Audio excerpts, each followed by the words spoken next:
Online classes में आप सबका एक बार फिर से स्वागत। मैं बालू चौधरी। आज तक हमने संख्या पद्धति पढ़ रहे हैं और भी अभी संख्या पद्धति का पॉइंट है जो थोड़े बाकी रहे हैं और लगभग वो आज हो जाएंगे। और संख्या पद्धति में हमने आज तक क्या पढ़ा है उसका एक बार फिर से देख लेते हैं, पॉइंटों का रिवीजन कर लेते हैं।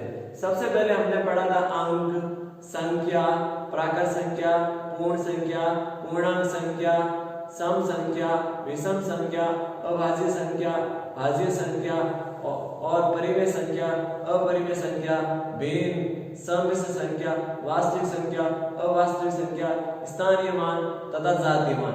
इतने पॉइंट्स हमने पढ़ लिए, करीबन 16 पॉइंट हमने पढ़ लिए। और अब हमें अगला पॉइंट है संख्या पद्धति का 17वां पॉइंट है और ये वीडियो नंबर 6 है। ठीक है, और दोस्तों चैनल को सब्सक्राइब करना ना भूलें और बेल आइकन को दबाएं ताकि जब भी मैं वीडियो अपलोड करता हूं तो आपके पास नोटिफिकेशन आ जाए। और मेरा टाइमिंग थोड़ा बदल दिया मैंने, दोपहर 3 बजे वीडियो अपलोड होगा और संडे को छुट्टी रहेगी और बाकी डेली वीडियो अपलोड होगा। और वीडियो का टाइमिंग 30 मिनट रहेगा करीबन, कोई 2-3 मिनट इधर उधर टॉपिक के अकॉर्डिंग हो सकता है। और कोई अगर मेरे पढ़ाने की स्पीड या पढ़ाने की स्पीड कम या ज्यादा करनी है या कोई आपको कोई कमी नजर आ रही है तो आप कमेंट बॉक्स में जरूर लिखें। ठीक है, धन्यवाद जी।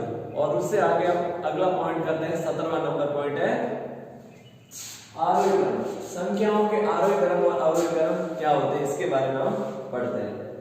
17वां पॉइंट है आरोही क्रम।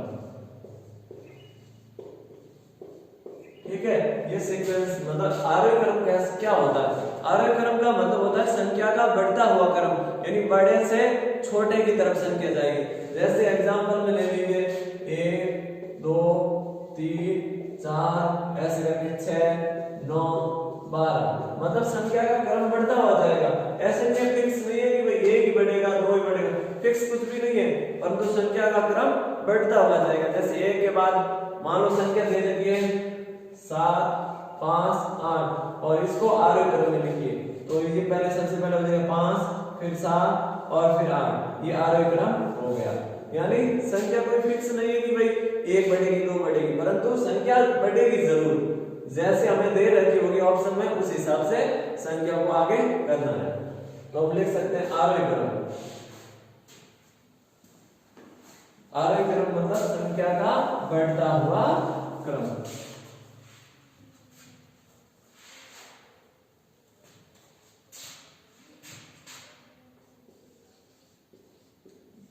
किसी भी संख्या का बढ़ता हुआ क्रम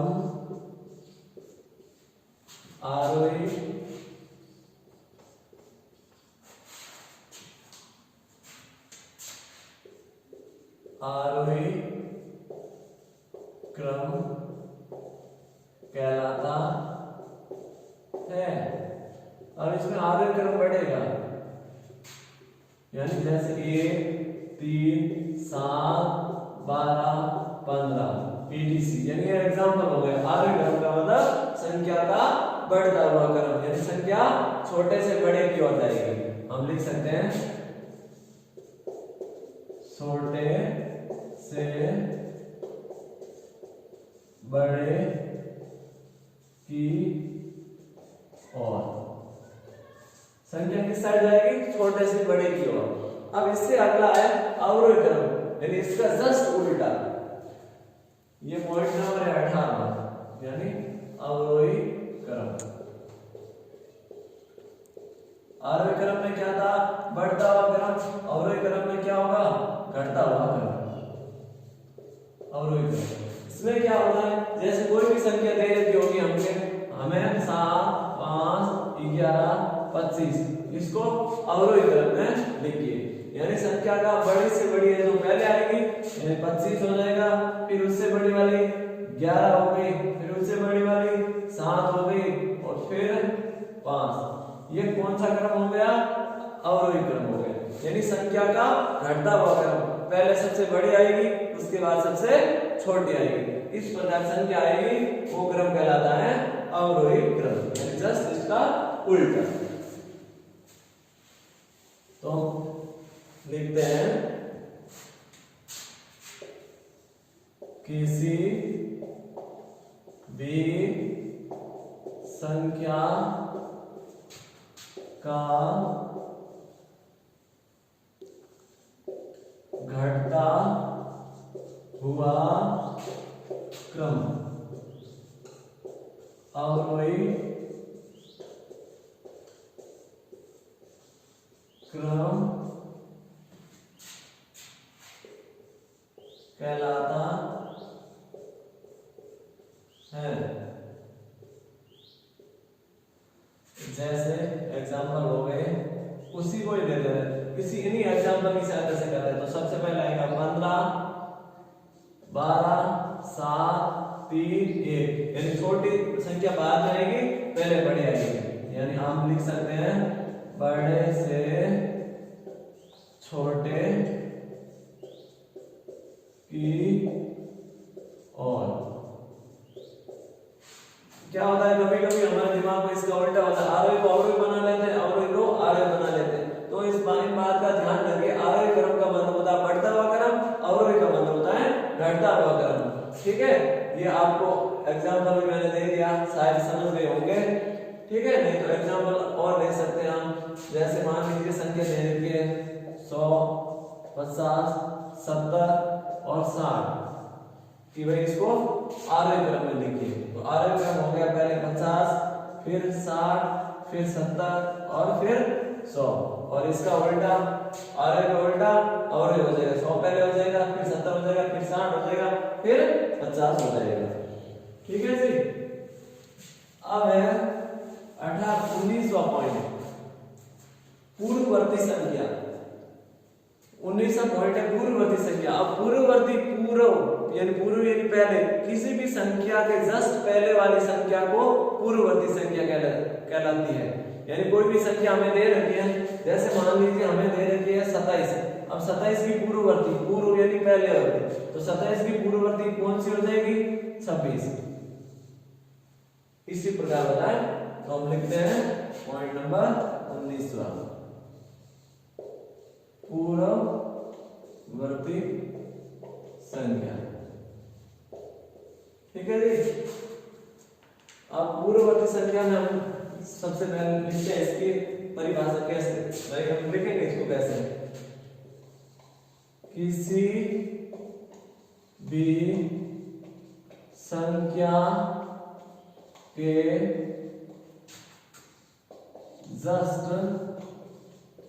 पहले वाली संख्या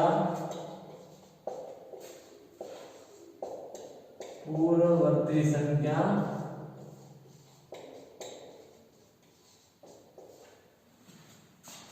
कहलाती है।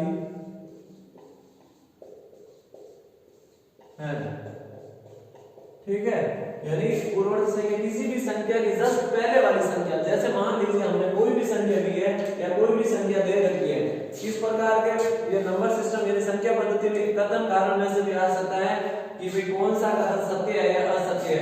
कि भाई 25 की पूर्ववर्ती संख्या 120 है, या 25 की पूर्ववर्ती 26 है, या 25 की पूर्ववर्ती 30 है। इस प्रकार ऑप्शन देंगे, या कथन में भी आ सकता है, कथन कारण में भी आ सकता है, यानी किसी भी टाइप का क्वेश्चन बन सकता है। हमें ये कंसेप्ट क्लियर हो तो किसी भी प्रकार का क्वेश्चन हमें जो आसानी से कर सकेंगे।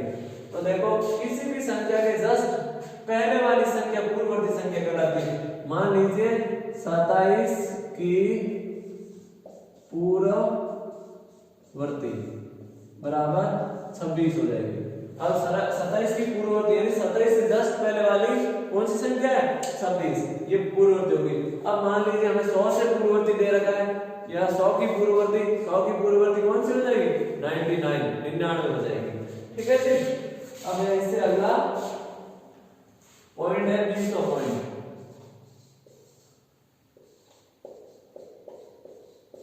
परवर्ती या फिर अनुवर्ती अनुवर्ती संख्या, इनके दो नाम है, परवर्ती संख्या या फिर अनुवर्ती संख्या। ये पूर्ववर्ती का जस्ट उल्टा है, यानी पूर्ववर्ती का मतलब होता है पहले आने वाली, अनुवर्ती या परवर्ती यानी ये बाद में आने वाली। जैसे संख्या दे रखी होगी, मान लीजिए 28। अब 28 की अनुवर्ती या परवर्ती संख्या कौन सी है? तो इसके जस्ट आगे वाली फॉरवर्डिंग यानी 29। जैसे संख्या दे रखी है 58, 58 की परवर्ती या अनुवर्ती कौन सी हो जाएगी? 59। शायद आप समझ गए होंगे, बहुत इजी है, कुछ हार्ड है नहीं इसमें, तो हम सीधा लिखते हैं।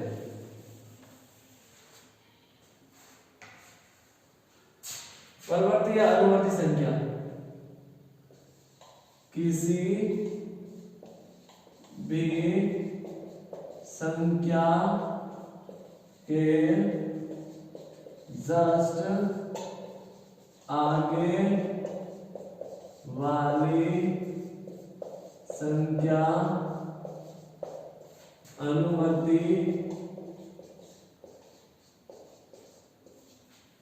अनुवर्ती संख्या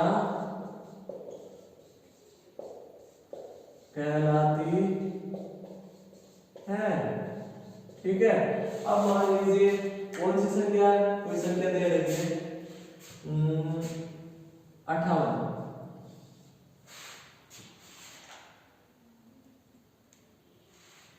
अब 58 यानी 5 8 58 की अनुवर्ती बराबर 59। पूर्ववर्ती का मतलब होता पहले वाली, अनुवर्ती यानी या परवर्ती यानी बाद वाली। 58 की अनुवर्ती संख्या कौन सी है? बराबर 59 है। ठीक है, तो हमने आरोही क्रम पढ़ा। किसी भी संख्या का बढ़ता हुआ क्रम आरोही क्रम कहलाता है। जैसे एग्जांपल यानी छोटे से बड़े की ओर हो गया। अवरोही क्रम का मतलब होता है किसी भी संख्या का घटता हुआ क्रम, और पूर्ववर्ती संख्या किसी भी संख्या के जस्ट पहले वाली संख्या को पूर्ववर्ती कहते हैं, और परवर्ती या अनुवर्ती संख्या किसी भी संख्या के जस्ट बाद वाली संख्या यानी जस्ट आगे वाली या आगे या फिर आप लिख सकते हैं बाद। ठीक है ना, किसी भी संख्या के जस्ट पहले वाली संख्या तो पहले वाली संख्या पूर्ववर्ती संख्या कहलाती है, यानी 27 की पूर्ववर्ती 26 है। परवर्ती या अनुवर्ती संख्या किसी भी संख्या के जस्ट आगे वाली संख्या अनुवर्ती संख्या कहलाती है। जैसे 58 की अनुवर्ती 59। ठीक है जी, अब इसको आप पूरा लिख सकते हो या स्क्रीनशॉट ले सकते हो इजी वे में, आराम से लिख लीजिए। पूर्ववर्ती संख्या यानी पूर्ववर्ती संख्या। ठीक है जी, और इसको हम साफ कर लेते हैं, और इससे आगे ये 20 तक हो गई संख्या। अब है इससे अगले वाली संख्या। आप सोच रहे हैं सर कितनी भी प्रकार की संख्या करवा रहे, पता नहीं आज तक पढ़ी या नहीं पढ़ी होगी आपने, और कुछ लोगों ने जरूर पढ़ी होगी, परंतु संख्या पद्धति में हम जो भी पॉइंट ले रहे हैं, इस पॉइंट से एक भी पॉइंट बाहर नहीं जाएगा, क्योंकि हमने सब ले लिया तो बाहर जाएगा कैसे। और बिल्कुल अच्छी तरीके से आपको उदाहरण के साथ मैं समझा रहा हूं। ठीक है ना, आप ऐसे मत सोचना कि सब संख्या पद्धति को ही लेके खड़े हैं, आगे जा ही नहीं रहे। ठीक है ना, हाँ शायद आपने सभी ने नोट किया होगा, कुछ ना कुछ आपने नया पढ़ा जरूर होगा और समझा जरूर होगा। तो अब देखो इससे अगली वाली संख्या है 21 नंबर, यानी संपूर्ण संख्या। यह संख्या पद्धति का एक भाग है, संपूर्ण संख्या। अब संपूर्ण संख्या किसे कहते हैं? अब इसमें एक वर्ड आएगा, पहले इसकी परिभाषा लिखते हैं फिर इसको समझ लेंगे। किसी भी संख्या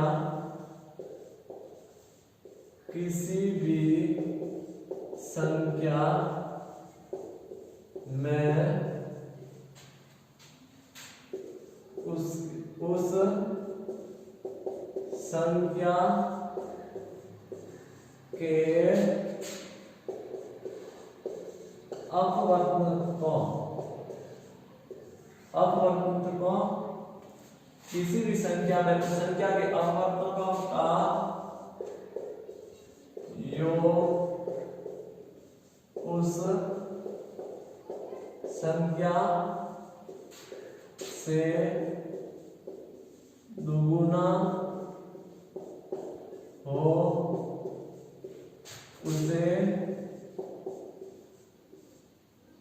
संपूर्ण संख्या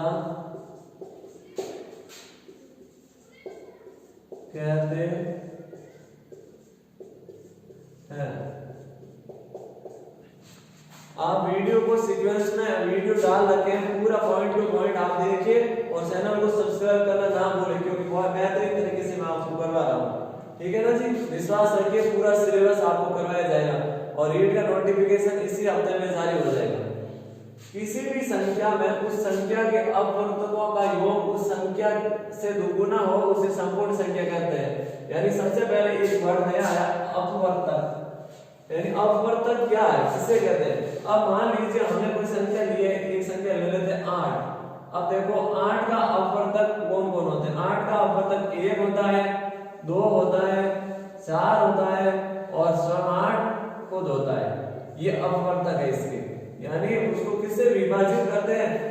जिस भी संख्या से विभाजित करते हैं वो उसके अपवर्तक कहलाते हैं। यानी इसको 1 से कर सकते हैं, 2 से कर सकते हैं, 4 से कर सकते हैं और 8 से करते हैं। तब इनका योग उस संख्या, यानी जो ये संख्या है ना दी रखी है ना 8, इस संख्या से क्या होना चाहिए? दुगुना होना चाहिए। इसका हो रहा है, देखते हैं। 1 और 2 3, 3 और 7 7, 7 और 8 15। यानी 8 का दुगुना, 8 का दुगुना कितना होना चाहिए?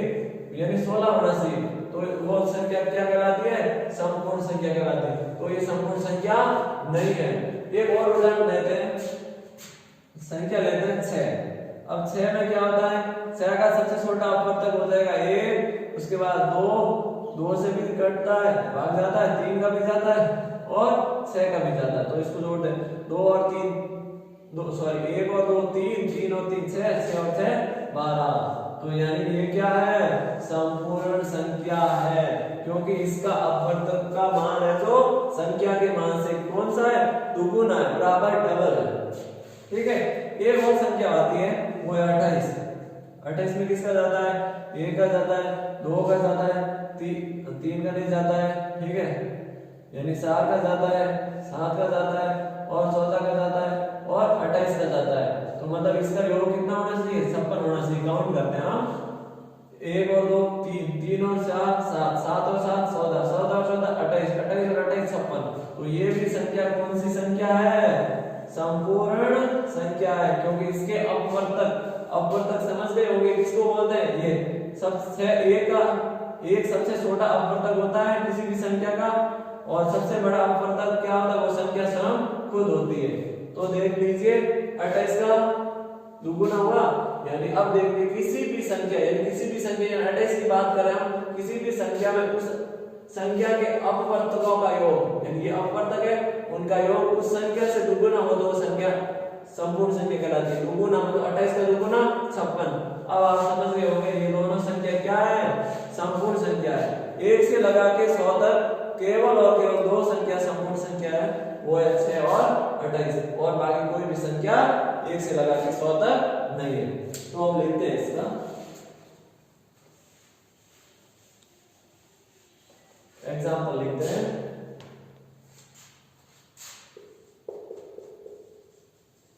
एग्जाम्पल बराबर, अब लिखते हैं 6 बराबर 1 2 3 और 6 बराबर हो गए 12। दूसरा एग्जाम्पल है 28, यानी 1 2 7 7 14 और बराबर 28। ठीक है ना? 28 नहीं, इसका डबल होना चाहिए, यानी 56। ये क्या हो गया? अपवर्तक के योग का, सॉरी उस संख्या के अपवर्तकों का योग उस संख्या से दुगुना हो गया। ये अपवर्तक है और इस संख्या से क्या हो गया? दुगुना हो गया। ये भी अपवर्तक है इसके। तो हम लिखते हैं अपवर्तक, सबसे बड़ा अपवर्तक कौन सा होता है? सबसे छोटा कौन सा होता है? तो लिखिए किसी भी संख्या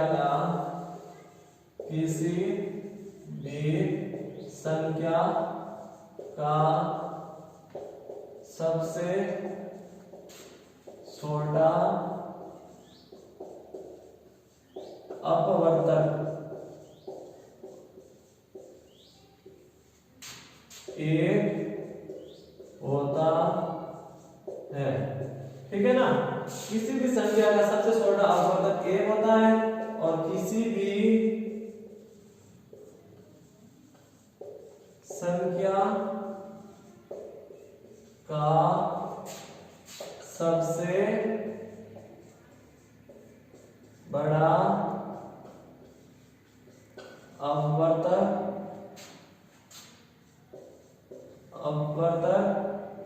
वह स्वयं संख्या होगी, वह स्वयं संख्या होगी। ठीक है ना, जैसे अब 28 का अपवर्तक, यहाँ हमने थोड़ी सी मिस्टेक की, एक 28 लिख रहे थे, 28 बराबर 56। हाँ, अब देखो किसी भी संख्या में उसका सबसे बड़ा अपवर्तक कौन सा होगा? अब 28 है तो 28 का 28 होगा, सबसे छोटा 1 होगा। 6 में सबसे बड़ा अपवर्तक 6 होगा और सबसे छोटा 1 होगा। तो आप समझ गए होंगे। तो एक और लिखते हैं, 1 से 100 तक केवल 2 संपूर्ण संख्या 6 और 28 है। केवल ये 2 ही संपूर्ण संख्या है। क्यों? क्योंकि इसके अपवर्तकों का मान इस संख्या के मान से दोगुना हो रहा है, इसलिए इसको संपूर्ण संख्या कहते हैं। अब आप संपूर्ण संख्या भी समझ गए होंगे। ये पॉइंट नंबर 21 था। अब पॉइंट नंबर 22 है।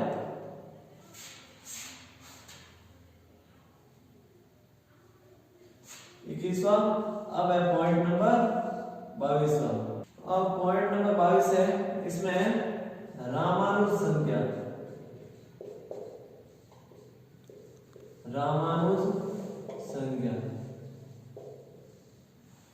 अब रामानुज संख्या में कौन सी संख्या आती है?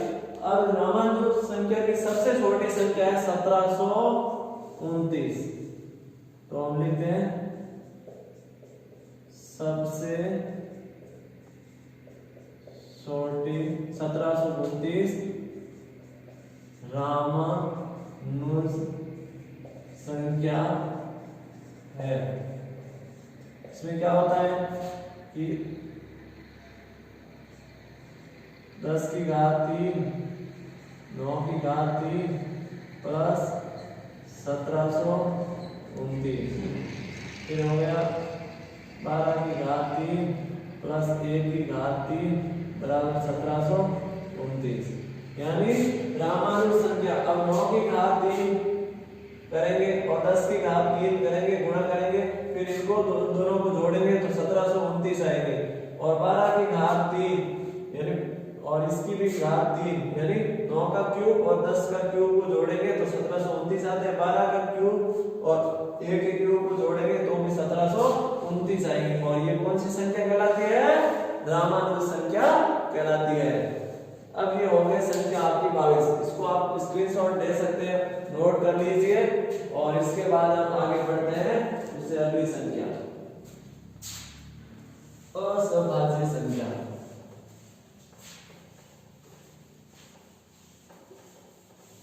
असभाज्य संख्या क्या होती है अब डिटेल से पढ़ेंगे।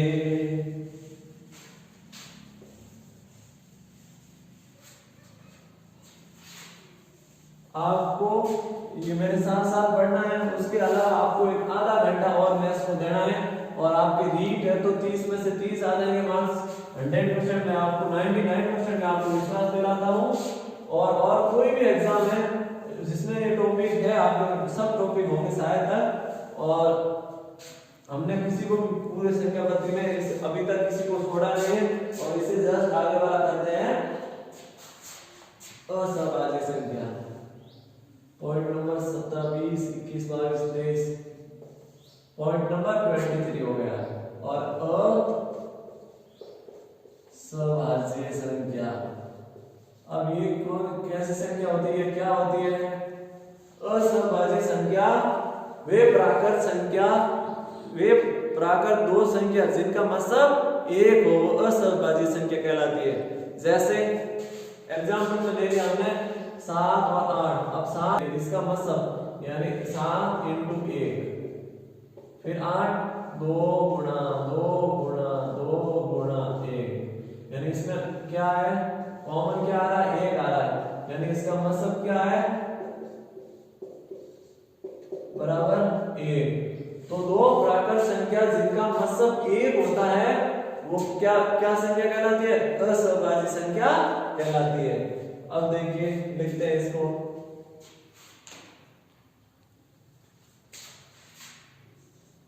दो प्राकृत संख्या जिनका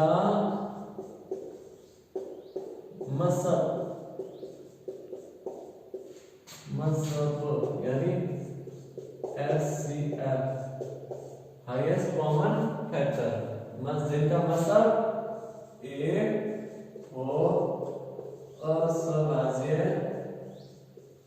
संख्या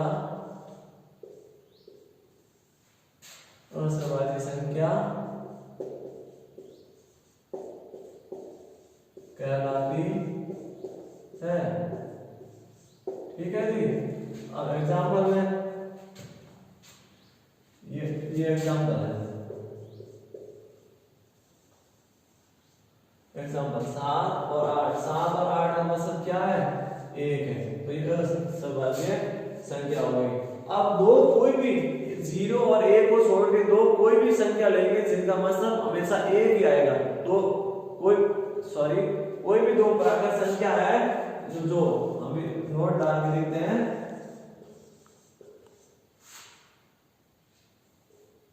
जीरो व 1 को छोड़कर दो लगातार प्राकृत संख्याओं का मतलब हमेशा 1 होगा। कोई भी दो लगातार संख्या लेंगे 0 और 1 को छोड़ के, तो इसका मतलब प्राकृत संख्या का मतलब क्या होगा, 1। अगर दो प्राकृत संख्याओं का मतलब 1 हो गया तो वो क्या कौन सी संख्या कहलाती है, असभाज्य संख्या। तो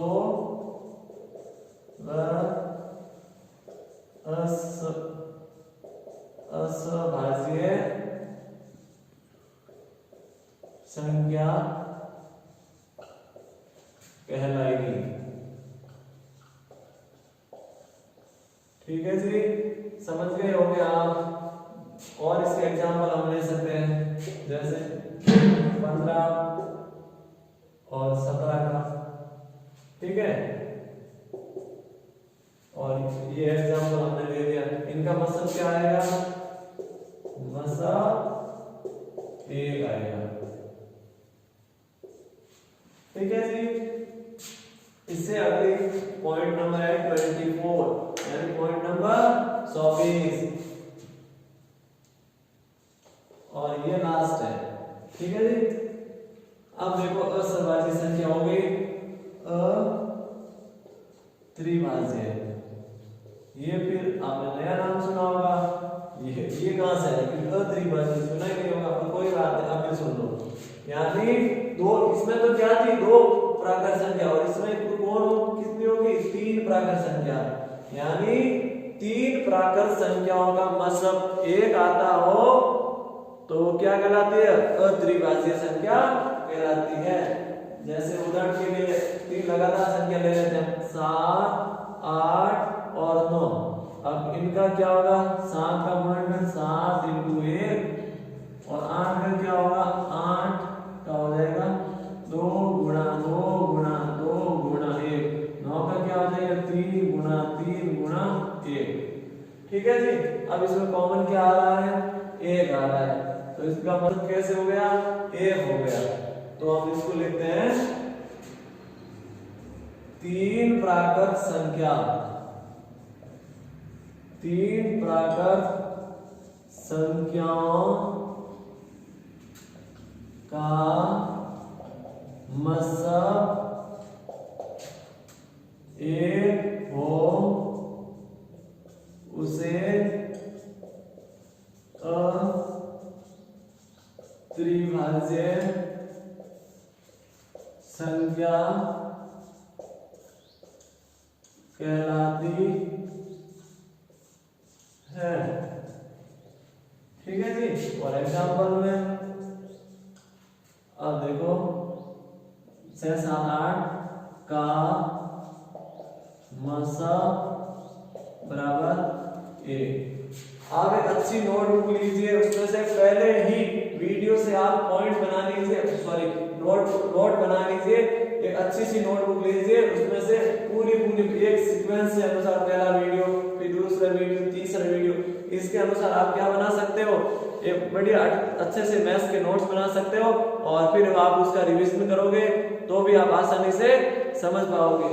तो आप इसका स्क्रीनशॉट ले लीजिए या फिर पॉज करके लिख सकते हैं। और इससे अगला, अब सामान्यतः संख्या पद्धति हमारी पूरी हो गई है, यानी संख्या पद्धति नंबर सिस्टम पूरे हो गए, पर नंबर सिस्टम में भी सामान्यतः हुआ है। अब जैसे कुछ थोड़े बहुत विशेष है, एग्जाम्पल है या फिर सरलीकरण है, तो उसको हम लेंगे। और इससे अगला वीडियो आएगा वो आएगा भाजकता के नियम, और थोड़ा संख्याओं के बारे में थोड़ा सा कुछ बाकी रह गया वो आएगा। ठीक है जी। और वीडियो देखने के लिए बहुत बहुत धन्यवाद, शुक्रिया अदा करता हूं मैं आपका। और चैनल को सब्सक्राइब करना ना भूलें और बेल आइकन को दबाइए। और मैं आपसे रिक्वेस्ट करता हूं फिर से कि जो आप मेरा वीडियो देख रहे हो उनको आप एकदम पूरा सीक्वेंस के साथ देखें, तो ताकि आपको अच्छे से समझ में आ सके। और रीड, पटवार की भर्ती भी पोस्टपोन हो गई है, तो आप आसानी से आप पूरा 0 से स्टार्ट करके मैथ्स को स्ट्रॉन्ग बना सकते हैं। और अगर आपकी मैथ्स स्ट्रॉन्ग होगी तो मतलब पटवार में आपका भी सिलेक्शन हो जाएगा और रीड में भी हो जाएगा। कोई अदर भी एग्जाम होता है, मैथ्स लगभग काफी लड़कों की मैंने देखा है कमजोर है, और मैथ्स के वीडियो की डिमांड थी और मैं आपके सामने लेके आया हूँ। और बहुत बहुत धन्यवाद, थैंक यू सो मच।